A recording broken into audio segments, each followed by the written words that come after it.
muscular. Chillax, chillax.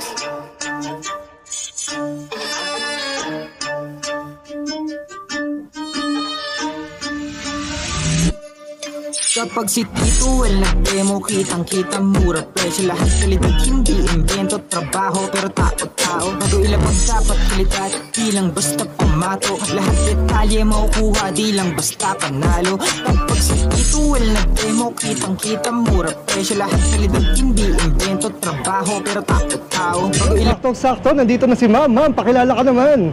Hello, good afternoon po.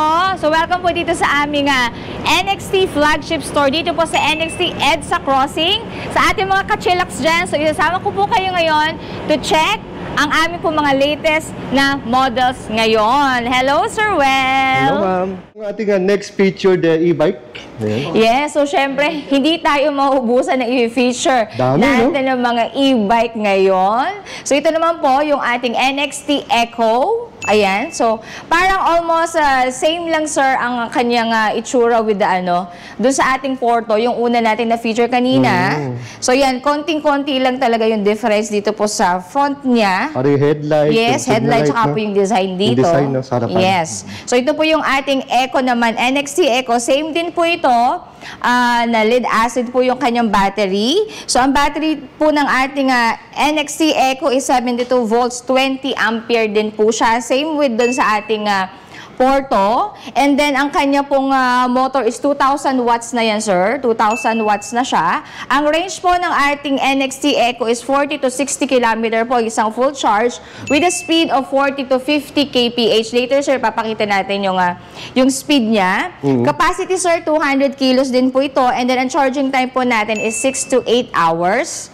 Okay, and then ang size po ng tires natin, 12 din po to. And then front and rear disc brake na din po siya, sir. Okay, front and disc brake. And then ito din, sir, same with dun sa ating NXT Porto. So ito po ay isa din na may feature siya na regenerative charging. And kapag kayo po ay naka-free wheel or nagbe-brake, so meron po siyang, magcha-charge po siya ng kusa or magcha-self-charge po siya. So yung pong ating regenerative charging na yun is up to 10% po ang pwede po nung mai-add sa inyong battery while in use. Sana all. Ayan. Ayan, so ito ang lakas ng demand nitong ating Echo. Ayan. So ilan na lang po ang pwedeng maka-avail nitong ating NXT Echo na gray. So pakita lang po natin, sir, yung kanyang panel. Ayan. Yan, pakita po natin yung speed. Niya, so may speed po ito, sir. Pag naka-stationary, sige. 1, 2, 3, pakita lang po natin yung speed niya. 1 muna.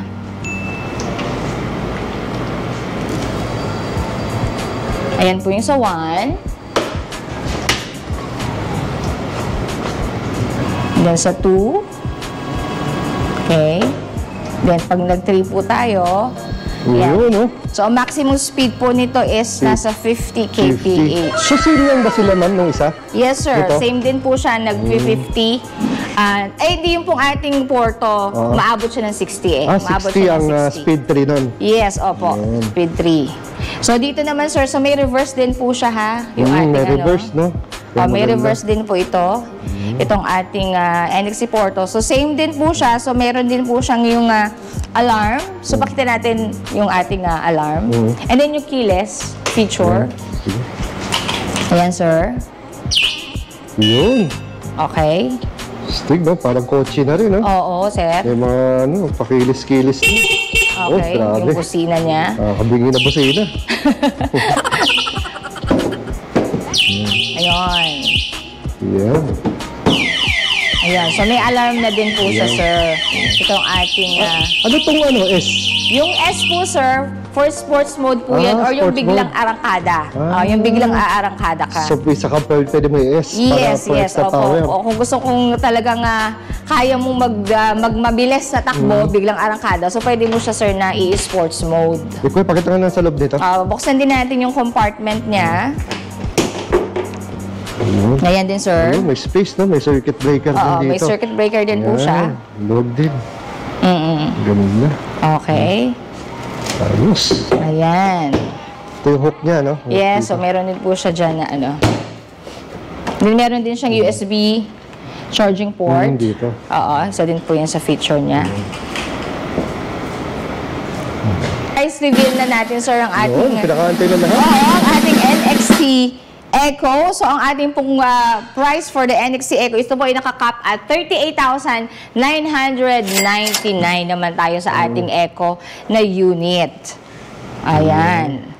So, Eco po yan ha. So, ito po ay naka-lead acid. So, 72 volts, 20 ampere na po ang ating NXT Eco. And then, yun nga po sa warranty, same po tayo ng warranty. 1-year warranty po tayo sa motor. And then, 6 months warranty po sa battery, charger, at sa controller. So, if any concerns po, so, pwede po kayo mag-message sa aming official Facebook page, ang NXT e-bike PH Show, para po ma-attend po namin ang inyong katanungan. And then, mas maganda din, sir, kung meron pa kayong mga inquiry sa iba pang mga units, so pwede po kayo mag-message doon sa aming official page para po ma-attend po namin ang inyong mga katanungan and inquiry sa ating mga available na NXT e-bike models. Ayan. So, tanong ko lang, ma'am, no? Itong Yes, sir. mga unit natin na to, wala lang problema sa hindi naman ito kailangan iparehistro, no? Yes, sir. So, for now po, hindi pa naman po required na i-register natin and then hindi pa rin po required na may license po yung gagamit since ang kanya naman pong classification is naka e-bike pa naman po siya.